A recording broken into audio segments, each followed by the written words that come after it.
maybe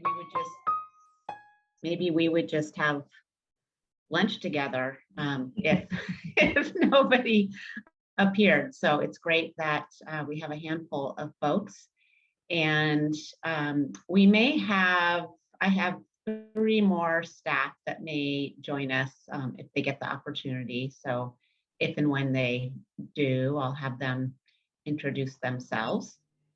I'll start though with introducing myself, and Keisha can introduce herself, and then we'll kind of figure out how to use the time. So I am Rima Ellard, and I'm a licensed social worker. I'm the supervisor for the foster care assessment program at Harborview. And I've spent most of the past 20 years with FCAP. Previous to that, I was a DCYF worker, and also spent a few years at Casey Family Programs a little bit ago. So Keisha, you want to go ahead and introduce yourself, and then we can go from there. Sure. Keisha Bigby, and I have been with FCAP a little over 3 years. My background is primarily with the department. If it isn't too remedial, would you also give a brief overview? Yes, we will give a brief overview. My background is primarily public child welfare, so I was a supervisor for DCYF now, and also a worker. I've done licensing. I worked at a private agency when I spent some time living in LA County, and I had a short stint at the King County CASA office. And then here I am. Excellent. Laura's joining us. Yes. So when she gets on, I'll have her introduce herself. She's another one of our evaluators. And I do want to point out that Keisha is also a licensed social worker. And Laura is as well. I know that's sometimes important to folks on the outside, though we don't always identify ourselves that way. So after Laura introduces herself, I want to check in with you all on how you'd like to use the time. Do you want to introduce yourselves? Do you want to introduce yourselves to each other, to us? Do you just want us to start talking about our program and then field questions?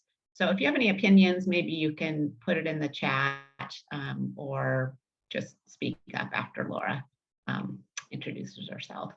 So Laura, we were just briefly saying who we are and how long we've been with FCAP, etc. Great. Well, hi there. My name is Laura Muser, and I have been with FCAP for about 19 years now, and I really enjoy being part of the program, and I apologize for being late today. I was just wrapping up another meeting that I was in. And Laura actually has done some previous consultation for King County CASA. It kind of, I guess, dwindled with the arrival of COVID. But for a few years, she was meeting with them regularly on all sorts of topics relative to our shared work. So I saw one comment in the chat that you would like to use the time to explain the program and answer questions. And I think that makes a lot of sense. I just didn't want to be rude. So I'll talk just kind of just a brief sketch of what FCAP is. Maybe what would be helpful for me actually is if everyone knows where the reaction buttons are, if you've worked with FCAP quite a bit and you're familiar with it, and you don't need a lot of information, just give me a thumbs up.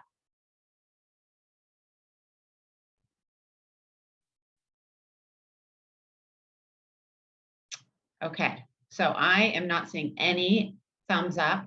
So I'll be a little bit more thorough, and I'll ask Keisha and Laura to share, and we'll really talk about why we're important to you and how we might be helpful. And there's another comment about Oh. types of cases that are referred to us. So I think Okay. that would be good to spend time on that. So maybe just a briefer overview and then talk about the cases. Absolutely, absolutely. Yeah, I think if we, the more, we can't talk, obviously we have confidentiality, but Sure. we do want to talk about, if we talk more about specific cases, I think that gives us all a real sense of the work. So just an overview. So we've been in Washington State, and we're available to every office, every DCYF office in the state.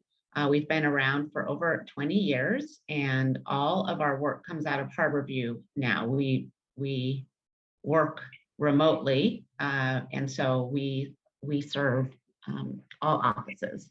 We have access to FamLink. Obviously, we can use Zoom and phone calls for contacting folks involved in the case. And the department refers cases to us when they're stuck. So we get the most difficult cases regarding permanency, and our goal is to decrease barriers to kids achieving permanency. We have a few different types of products, if you will. We have consultations, which are brief conversations over the phone or Zoom, 45 minutes, where we can quickly get to an issue that's presented itself, and we can assign those right away, and we provide a written summary. So that's one type of product. And then we also do assessments where we do a very thorough exploration into a case and take the time to review. Sorry, Ryan, you're really distracting me. Okay, so with assessments, we have the opportunity to interview all of the folks who are involved in a case and review records and come up with a very thorough written assessment. So those are the types of products that we have, and I would love, I like seeing everyone, but I guess if people aren't comfortable showing their faces, looks like you are. I think it's nice if we can see one another, because it's easier to like have give and take on questions. I think we can give a couple of examples that will help you get a better feeling for our work. And then I'd love if we could just have like if we can all see one another and have questions. All right. So Laura and Keisha, if you would like to go ahead and just give an example or two of the types of cases that we engage with, that would be great. Do you want to start, Laura, or you want me to go? Sure, I can start. You know, I always think it's kind of, I always particularly enjoy working with the CASAs or with the child advocates, because I think in some ways there's a lot of natural affinity between the work that we're doing and the work that the child advocates are doing, in that we, like you, are able to look sort of straightforwardly at the child and what the child needs. And in some ways, I think we view cases in a similar way, with a little bit of a twist in that we have an eye towards achieving that permanency piece on a fairly efficient timeline. So I often find that it's really helpful to talk with the child advocate early on in the case and get the take of the child advocate early, because it often is really helpful to understand the perspective. You know, some of the cases that we get that are the most perplexing are cases where parents are very involved in a child's life, and the child was removed from the home because the care was inadequate. And oftentimes the parent is impaired in many various ways. And the parent has been trying hard to get things back together, but struggling. And the child is in a home and doing well in that home, and the dependency's gone on quite a while. And the question is, what do we do with permanency in a situation like that, where you have a high degree of compliance from the parent, but a lot of remaining questions about whether or not the parent can care for the child? And that is, I think, in various different costumes, that is probably the most common type of case that we get. And what's always interesting in those cases is that there's sometimes a conflict between what one might perceive as the best interest of the child in the short term, or the immediate, or in a kind of superficial way, and getting permanency established for the child. And so if you can't achieve a termination of parental rights because the parent is so compliant, then we try to make a shift in the focus in terms of what are the biggest obstacles to this parent being an adequate parent. And instead of trying to fix all of the problems that this parent has, we try to pare it down to what are the biggest one or two barriers to this parent parenting adequately, and can we address those? And if we can address those, how do we measure if the parent has overcome those particular barriers, and see if we can move towards reunification that way. And just to piggyback on that, there's often cases where the parent is in compliance, but there's concerns about like the progress. So yeah, maybe they've done everything they were supposed to do, but there's just something, you just don't feel like they've really got it, or got it, benefited from the services. So we get a lot of those type of cases. Keisha, do you want to give any examples of cases where the parents aren't as involved, legally free or not?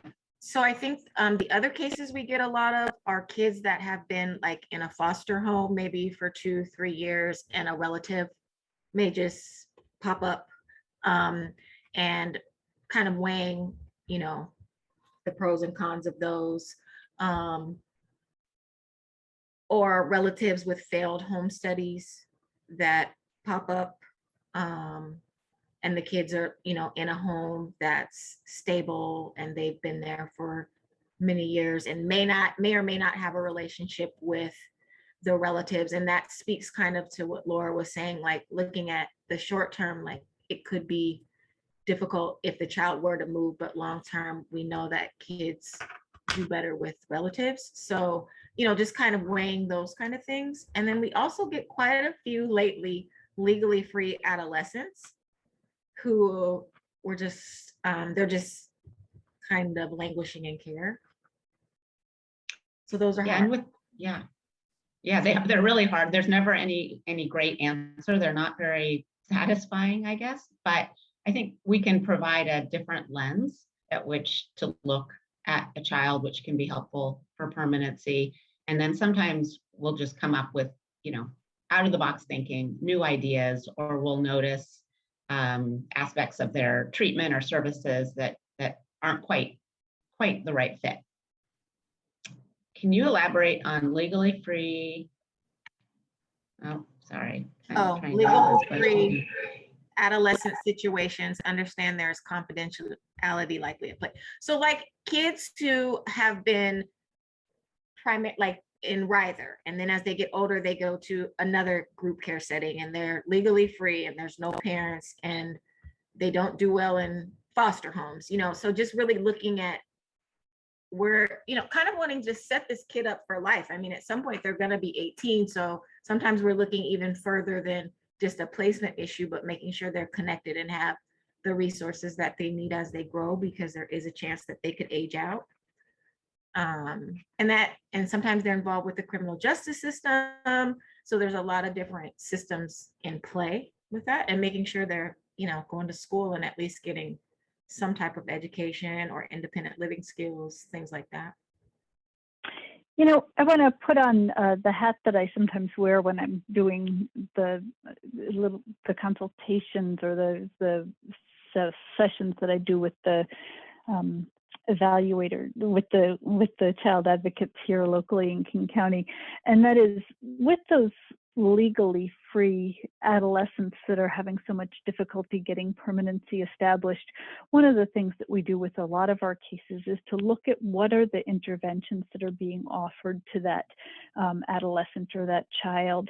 And oftentimes what we find is that those adolescents are getting a lot of services. Almost all of them are going to some type of therapy. And often the problem is that they're going to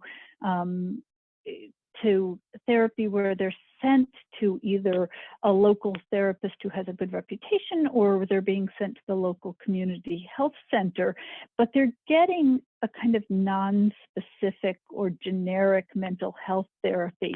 And it's really easy for all of us, I think, to sort of defer to the expertise of a therapist and not to be too demanding or too questioning of what's happening in those therapy sessions. And that's I think a mistake on all of our parts, because if a child isn't able to achieve stability in a placement or isn't able to achieve permanency because of the child's emotional or behavioral problems, those interventions need to match what those barriers to permanency are. And so one of the things that we, in addition to specifically addressing issues of permanency, one of the things that we focus on very intently is making sure that the intervention that a child or youth is getting matches what the barriers to permanency are. And in order to do that, we understand, we look very intently at what the problem is, and then what are the specific interventions that are going to address that problem. Because a child might have a lot of sadness over bad things that have happened in that child's life, but that sadness may not be causing the problems that are preventing permanency. And we may need at some point in that child's life to address that sadness. And sometimes that sadness will impact the child's behavior and needs to be addressed. But sometimes that's not the primary issue impacting permanency. And so we need to parse that out and figure it out and make sure that the most pressing issues are addressed first. So that's a really important part of what FCAP can do during our assessments, is figure that out and make sure that the interventions that are being offered are targeting the problems. And when we do that, we are also very much grounded in the reality. So, I don't know exactly where people are based, but we make a real effort to not refer people for services that aren't available in the area where kids are residing. And just one more quick thing to tie in with another question that I see in the comments about caseworkers possibly being resistant to referring to FCAP. That makes some sense to us. Sometimes people feel like they don't want other people commenting on their work, or they don't want the interference. One of the things that you might suggest to a caseworker is, first of all, they can call over to our program and check in about whether or not a case is appropriate or how we might handle it, and get their questions answered if they have concerns. They could also try doing a consultation with us on a small aspect of a case, see if they find it helpful and not get kind of in too deep. So they could call us and talk with us about just a single aspect of a case, rather than feeling like they have to kind of jump all the way into the pool. So if that were helpful. It's also possible for you as a child advocate to call and consult with us about a case. And we need to loop the social worker in. The social worker has to be aware of and approving of us doing that consultation, but the social worker doesn't actually have to participate. So thanks for those of you that are writing questions in the chat, and some of you joined a little bit later, may not have gotten our initial intros, but I just want to invite you, if you'd like, to open up your camera and engage in more of a conversation with us, just because I think that makes it so much more interesting if you all hear from one another and from us. Hi, Ebony, good morning, or I guess it's good afternoon. So I'm curious, I think one or two of you at least has worked with FCAP previously, and I think maybe a good place to start is if you have any feedback from that experience, good, bad, or ugly, and if you want to share how you were involved with your colleagues. And if not, I don't want to put people on the spot. So if you're not interested in that, I can also talk about how child advocates are involved generally.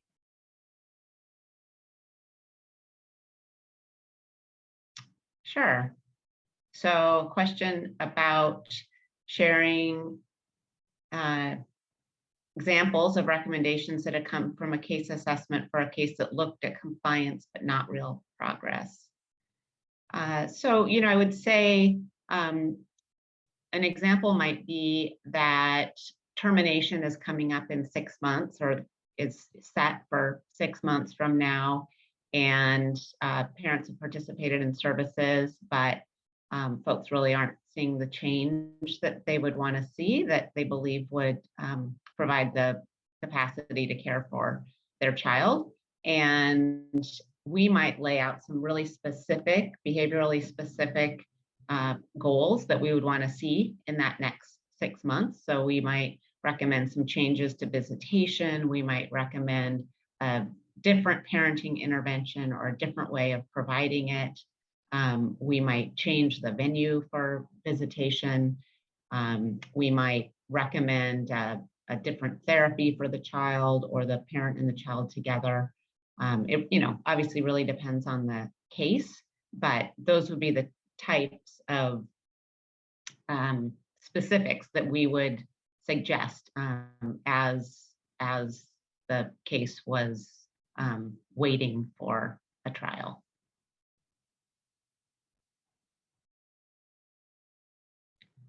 So I do think it's important that you hear a little bit about how you are involved in our assessments and our consultations. Maybe I'll just say one last chance. If anybody wants to share, feel free to interrupt me and speak up and explain how you were involved. But short of that, Keisha and Laura and I can talk a bit about how we involve our child advocates. So for our assessments, when we get started, you would get a letter from us, an email explaining that we're getting started, and then we would set up a time to interview you. And typically takes place by phone, though I know Keisha always gives people the choice, whether video or phone, and those conversations typically take between 30 minutes and an hour, where we ask you about your opinions and assessment of the child and the permanency plan. And then we go along with our assessment. And then when we're done with our report, we always want to discuss the recommendations with the full team, and that includes you. So sometimes that's done individually and sometimes as part of a shared planning meeting or another type of meeting like that. And then for our consultations, which are just sort of the mini brief 45-minute phone call with a 1 or 2 page summary, sometimes you are invited by the worker to attend those and sometimes you are not. And we have had situations where the child advocate was not invited and did not participate, was unhappy, and then got in touch with us and or the social worker. And so we had another conversation, either with the child advocate alone or with the social worker or other people involved in the case. Could be the foster parents, could be the parent, could be anyone. So we're always open to having those conversations with you, even if you weren't initially included. But those consultations should always be part of discovery, if nothing else. Keisha, did you want to say anything else about how child advocates are involved? No, I think you covered it for the most part. No, I don't have anything in addition to add, but we do have a couple of questions in the chat if you want to. Okay. So our capacity for accepting new consultations, I can say always, right? Always schedule those within 2 weeks. It's often within a couple of days. We've never gotten to a point where we have so many that we can't schedule it fairly soon. So we have quite a bit of capacity. For our assessments, right now, we don't have much of a wait list, which is highly unusual, but it's because when referrals are made to us, we need signed consents from the parents if they're involved and from the department. And we have a long list of referrals that don't have those supporting documents. And so they're on our wait list, but we can't assign them, we can't start them. So we actually have openings right now for complete referrals. And there's been times in the last year or two where we've had 6 months wait. So this is a pretty good time to be bringing forth referrals if you have them. So the process takes, so for our assessments, we have a medium and a large. We call them standards and comprehensives, and we really make a decision about the best fit. We always try to do sort of the least expansive option that we can, that allows us to get the information we need to make recommendations. So for those medium assessments, we have about a month from start to end. And then for our comprehensive assessments, it's 2 months.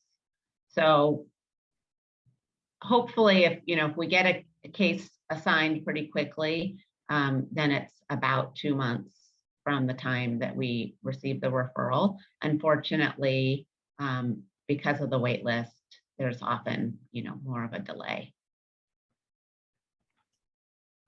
There's a couple questions about consent. Do you need consent from both parents? What if you can't locate one of them? And a consultation can occur without the consent from a parent, just the deeper assessment requires the consent. So yes, so the consultations can happen without the consent of the parents. If there's a parent that we can't locate or hasn't really participated, then we can go forward with the assessment with the consent of the other parent, if we have it. And we have actually done it's not our preference. I mean, it's really best practice if we can have assigned consent from the parent. But sometimes if we're not able to get that, or the department is not able to get that, we'll go ahead and get started on the assessment. We can still talk with the parent.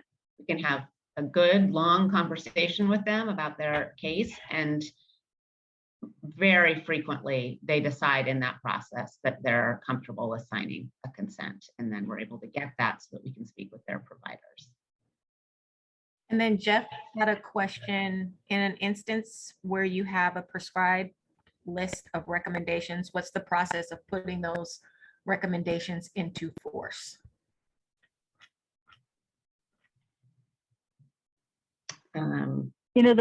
That's such a great question, because it's to me, that's really the heart of what we're doing here at FCAP, because I think anybody who's been through records at DCYF knows that there's an awful lot of paper in every kid's records. And the last thing that we want to do is write another lengthy report and stuff it in the kid's record and have it just become another piece of paper. And so writing the report is an important process because we're very thorough about it, but it's really not worth much unless there's some follow-up on it. So after we create the report and finish it, what should happen next, and what we try hard to make happen next, is that we get the involved people together and have a discussion about what those recommendations were and how to put those recommendations into motion. And I think one of the things that is kind of central to the program that we do is that we don't make a long list of recommendations. In general, you won't see more than about 5 recommendations in an FCAP report. We don't want to give you 15 recommendations and leave people scratching their head about how to prioritize those and how to get them all going. We want to make it a really workable list. So what we like to do is get everybody together after the report is completed and say, okay, what do we do next? How do we put these into play? Sometimes that works and sometimes it doesn't. And actually, as a child advocate, you've got a great role to play in terms of saying, hey, the FCAP report is done, when are we getting together? Because sometimes either because they're too busy or because they don't like the recommendations or because their work changes or for all kinds of reasons, we're on our end pushing to get people together, and we're either getting silence or we're getting resistance about getting people together. So so in your role, you can be really helpful with that process. And you know, very often in your role as a child advocate, you'll be either in agreement with what we're recommending, or you'll have come to us as one of the people on a case who's not quite sure how to proceed, and the recommendations will give you some ideas about how to proceed.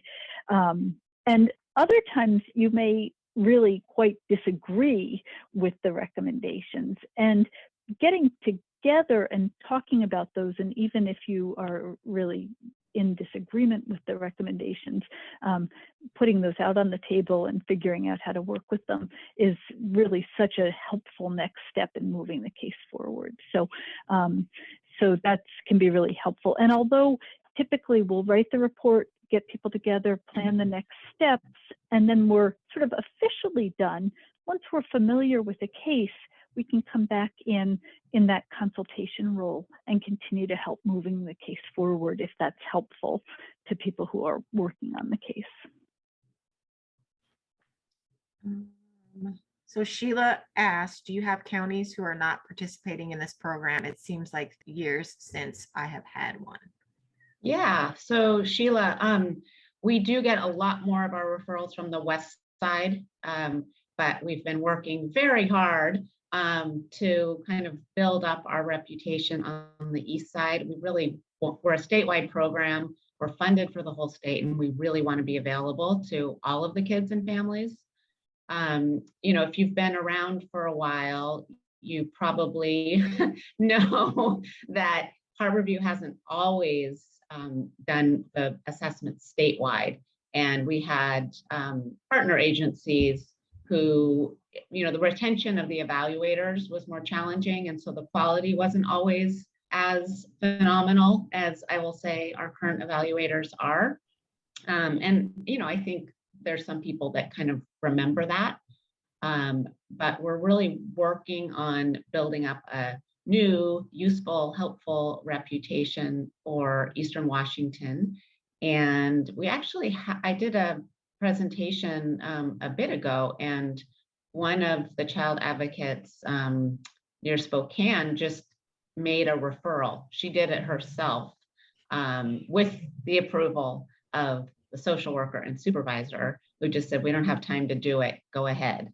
So, And I appreciate this workshop today because I was just sitting here thinking, when was the last time I had one of these? Because I did have one and it was brilliant, but it was years ago. And I think it's off Benton Franklin's radar, but it's back on mine. And as program coordinator, we have quite a few cases, I think, that we can suggest this to the department. And then I guess my other question would be if the department, I see Katie says that she gets kind of pushback when she suggests that, you know, can we call you folks directly and ask for it to start on a case, or does it have to be through the department? well, Sorry for being verbal instead of typing. oh no, I like it. It's much easier for us. It's hard to multitask. So, you always want the department to be on board. They need to sign the referral, or not the referral, but they need to sign the consent. If they are not either allowing you to go ahead and submit the referral and they'll sign the consent, and you think it's important, if they're not doing it either because it's just not a priority or they disagree, then, you know, certainly we have many court-ordered referrals where there's disagreement from the parties. That's quite common, really. And, you know, it's always nice if you can agree and get it done that way, but if not, the court can weigh in. And, you know, I saw something about Walla Walla. We've had some really just incredible cases that have come out of that region. I think the children may have been placed near Walla Walla, but they came from other counties. And they've been cases around long-term foster parents and whether or not they are good permanency options for kids. And I will say that we have, in a few different cases, uncovered quite a bit of information in our assessments. Yeah, and I'm Katie from Walla Walla, and I mean, we definitely have, and a couple of them quickly come to mind from a few years ago where I know those cases. Yeah. And so it definitely was really valuable in those. But still, I think in the last few years, I brought it up a few times, and I don't know if, again, the social workers are just overwhelmed and that's too much work to do on top of everything else. So I think learning about just that initial consultation is really valuable, and to say, if you don't have time for this, do you mind if we just make this phone call? So to do that, just to be clear, we would still need them to sign a document, or we could just have email permission from them and their supervisor just to make the short phone call. So for any assessments or consultations, there's an online submission form. Okay. And so if the department gave you approval to do a consultation, you could submit the form. You would just want to write in the notes section that they're choosing not to attend. We would still invite them. Yeah. Yeah. Okay, thank you. Mm-hmm. So Jan asked, when the state hires more social workers, do you think your referrals will go back up? That is very interesting. I hadn't thought about that. I'm well aware that they're having a hiring problem, but it does make sense. Like, this is not going to be top on your list if you're just trying to, you know, see kids every 30 days or submit your court reports. You know, I think we can help quite a bit in moving cases, but you know, people can't think about the big picture when they're just in survival mode. Sheila touched on that too, that I just feel so bad for the social workers that are so overworked right now. And I personally reached out to a social worker I've worked with. I know you guys are packed. If there's anything that I can do to help, please let Alicia or the volunteer coordinators know that I can help, because I know everyone's really taxed right now and I really feel for them. That's a really kind and thoughtful approach.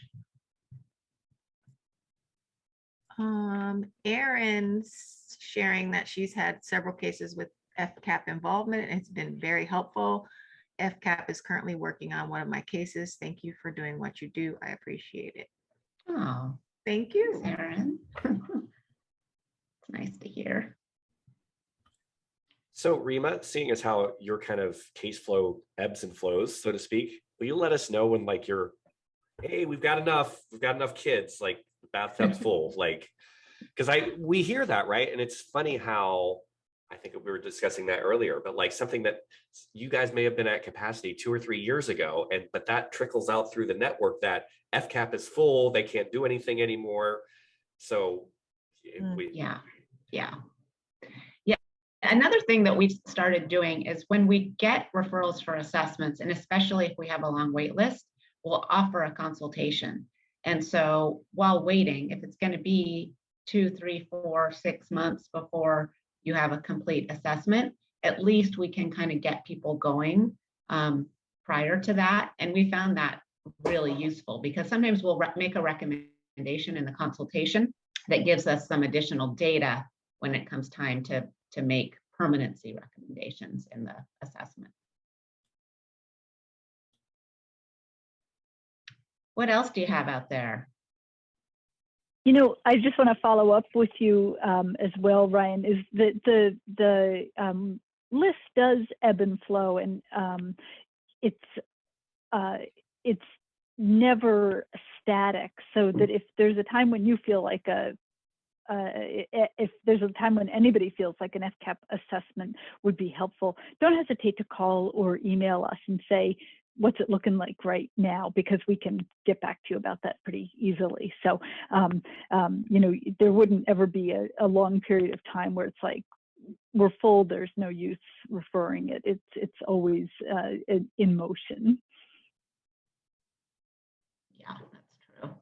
I think one of the ways that we're often helpful in cases is when the child advocate and other parties have maybe been working on a case for a long time and folks are not necessarily agreeing on the best outcome, but there's a lot of, you know, emotion, opinions, relationships that have developed over years. And to have one of us come in who, you know, is truly objective, doesn't know these people from Adam, can kind of be up there at 30,000 feet and look down and sort through some things and often bring together not only come up with a plan for the child and the family, but also bring the parties or the professionals together in a different way and kind of refocus the energy to why we're doing the work. You know, it happens to the best of us. And it can be useful to have an external person join in.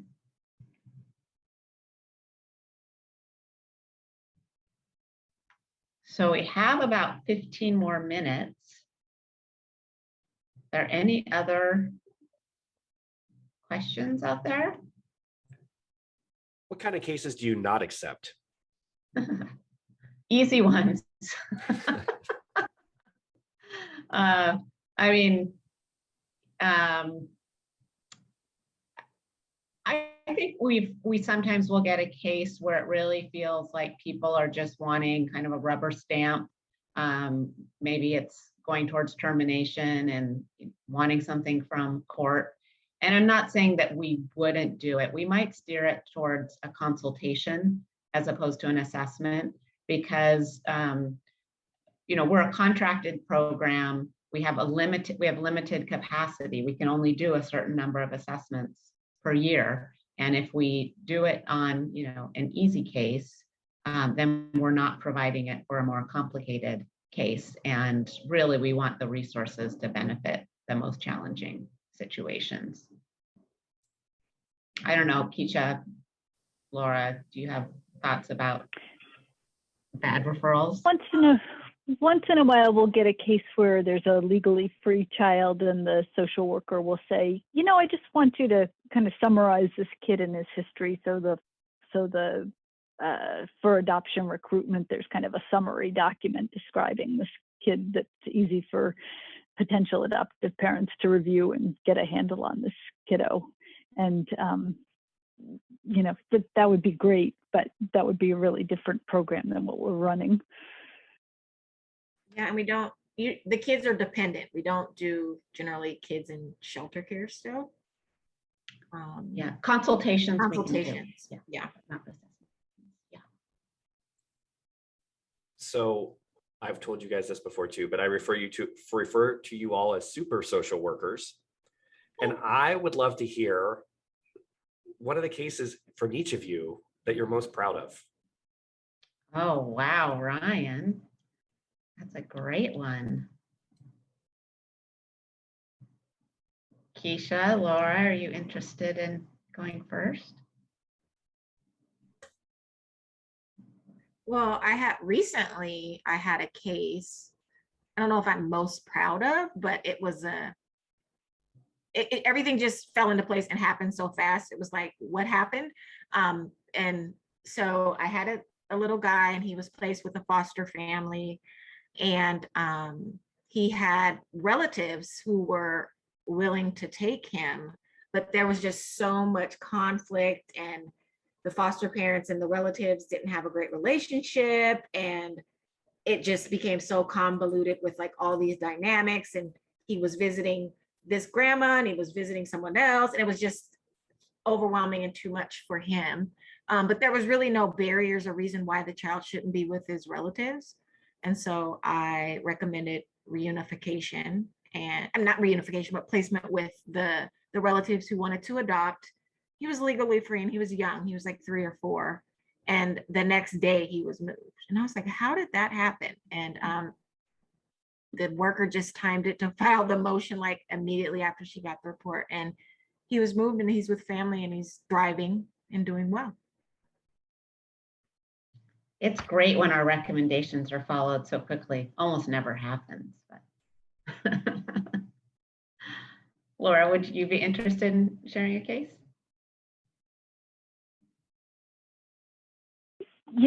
19 years is a long time. There's been a lot of cases over that time period. I think that one of the things that I feel best about is there've been a number of cases over the years where something has interfered with the folks at DCYF being able to get a good understanding of what is occurring for a parent. And it's made it really hard for DCYF to feel confident about returning a child to a parent's care. So I can think, for example, of a situation in which a parent had a unique medical situation that came up and had basically a psychotic reaction to a medication, and had some very erratic behavior. And the child had been out of the parent's care for quite a long time after the erratic behavior had occurred. And it was a really tough case in that the parent was a little bit of an odd duck to begin with. And the family, while the kids were out of home, had also gone through some tragic circumstances. The father had been killed in an accident that occurred, and there've been a number of other stressors on this mom. And I was able to do a really close look at this mother and her history and the circumstances that she was under, and recommend that the kids go home. And that the worker on the case was very skeptical about sending the kids home, and it took a fair bit. This goes back to the question about what we do after the reports are written. It took a lot of kind of coaxing and prodding after the report was done to get those kids home, but they did go home afterwards, and I felt really good about that, especially, the kids had lost their dad, and the mom had lost her husband, and to get the remainder of the family back together again was an important case. And that was an important case. I've also had a number of cases with some military families that are in that are in some difficult circumstances. And we don't have a ton of military families in this state, but they are they have some unusual circumstances, and I've been interested in getting to know the differences in how their systems work and how the unique stressors that some of those parents are under, and being able to reach out to those families and understand their circumstances. And that's been interesting as well. Thank you. I think, probably one of the cases that comes to mind that I'm most proud of, it's not necessarily a success. And in fact, the child advocate and I strongly disagreed with my recommendations. And I think it's probably been 9 months or so since I completed the assessment, and I doubt that my recommendation for reunification has been completed. But I think I am especially proud of the assessment because I was able to point out bias, both around race and around mental illness.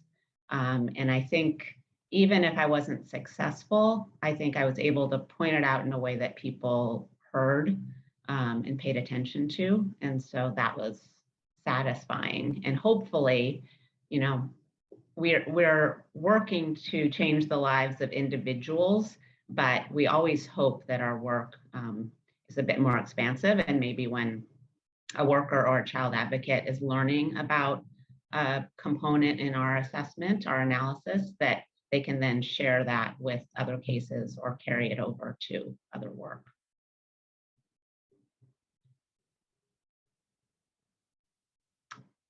So that seems like it might be a nice way for us to wrap up, unless there's any final questions. There's one in the chat.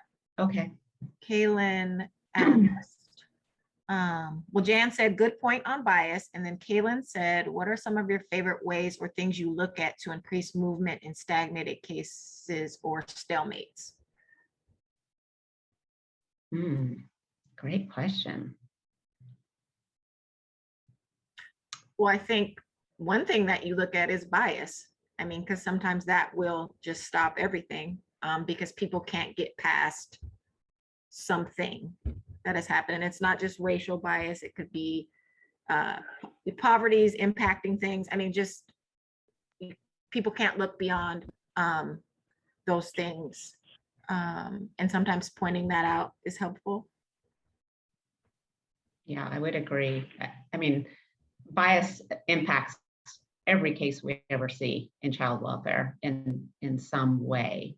And I think, again, when folks have been working with people for a long time, you develop biases. We all have them. And so to have somebody who's objectively looking at the case can be helpful. I think sometimes the other thing that can really cause the things that we can do to help move a case forward is just recognizing that stagnation in and of itself is harmful to children, and to sit indefinitely with indecision is all by itself a harmful state for kids. And I think, when you're in a situation where you can't move forward with termination, and yet you really don't want to send a kid home, it can hang in that situation for a really long time because you keep wishing that somehow it could change and you could get circumstances where you could get termination. And you kind of sit and you wait and you wait. And then suddenly years have passed, and that's a really harmful situation for kids.